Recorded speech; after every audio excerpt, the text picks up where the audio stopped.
ஆண்டவருடைய நாம மகிமைப்படுவதாக. அன்பானவர்களே, இன்றைய வார்த்தைக்கு உங்களை அன்புடன் வரவேற்கிறேன். இன்றைய தியானத்துக்காக பிலிப்பியருக்கு எழுதின நிருபம் 4வது அதிகாரம் 6வது வசனத்தை வாசிக்க கேட்போம்.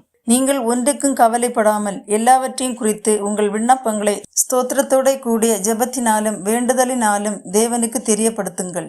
நம்முடைய வாழ்க்கையில் நாம் சந்திக்கக்கூடிய எல்லா பிரச்சனைகளுக்கும் தீர்வு காணும்படிக்கு பரிசுத்த வேதாகமம் ஜெபம் என்கிற ஒரே ஒரு வழியை நமக்கு காண்பித்திருக்கின்றது.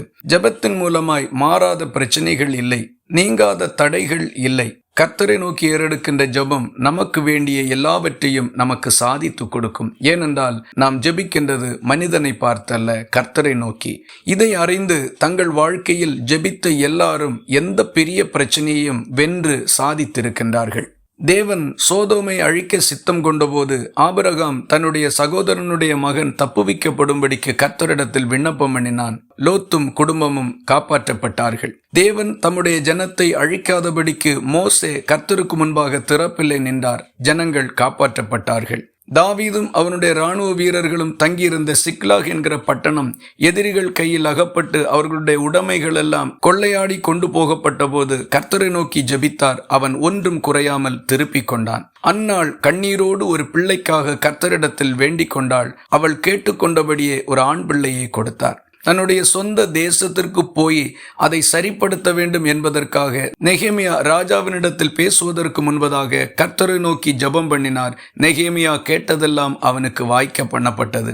இயேசு கெத்செமனே தோட்டத்தில், பிதாவே, இந்த பாத்திரம் என்னை விட்டு நீங்க கூடுமானால் நீங்கும்படி செய்யும் என்று தேவ சித்தத்தின்படி ஜெபித்தார். பரலோகத்தின் தூதன் தோன்றி அவரை பலப்படுத்தினான். பேதுருவும் யோவானும் ஜெபவேளையாகிய 9ஆம் மணி நேரத்தில் தேவனுடைய ஆலயத்திற்கு சென்றார்கள். போன வழியிலே அற்புதத்தை கண்டார்கள். பவுல் தன்னுடைய பலவீனத்துக்காக ஜெபித்தார். என் கிருபை உனக்கு போதும், உன் பலவீனத்தில் என்னுடைய பலன் பூரணமாய் விளங்கும் என்று தேவன் பதிலளித்தார். ஜெபித்த எல்லாரும் தங்கள் வாழ்க்கையில் பதிலை பெற்று கொண்டார்கள். சிலர் ஆச்சரியமான காரியங்களையும் கண்டார்கள். நீங்களும் ஜெபித்தால் உங்கள் காரியங்களிலே பெரிய மாறுதலை காண்பீர்கள். தேவன் மகிமைப்படுவார். இந்த வார்த்தைகள் இந்த நாள் முழுவதும் உங்களுக்கு ஒரு ஆசீர்வாதமாய் இருப்பதாக. ஜெபிக்கலாமா? எங்களை நேசிக்கிற அன்பு நிறைந்த நல்ல ஆண்டவரே, நாங்கள் உம்மை நன்றியோடு துதிக்கிறோம். நாங்கள் ஜெபிக்க வேண்டும் என்றும், ஜெபித்தால் சரியாகாத எந்த பிரச்சனையும் இல்லை என்றும், சாதிக்க முடியாத எந்த காரியமும் இல்லை என்றும் எங்களிடத்தில் திட்டமாய் நீர் பேசியிருக்கிறதற்காக உமக்கு ஸ்தோத்திரம். ஜெபிக்க எங்களை ஒப்பு கொடுக்கிறோம், உதவி செய்தருளும். ஜெபத்தை கேட்டதற்காக ஸ்தோத்திரம். இயேசு கிறிஸ்து மூலம் வேண்டிக் கொள்ளுகிறோம் அன்புள்ள நல்ல பிதாவே, ஆமேன். கர்த்தர் தாமே உங்களை ஆசீர்வதிப்பாராக.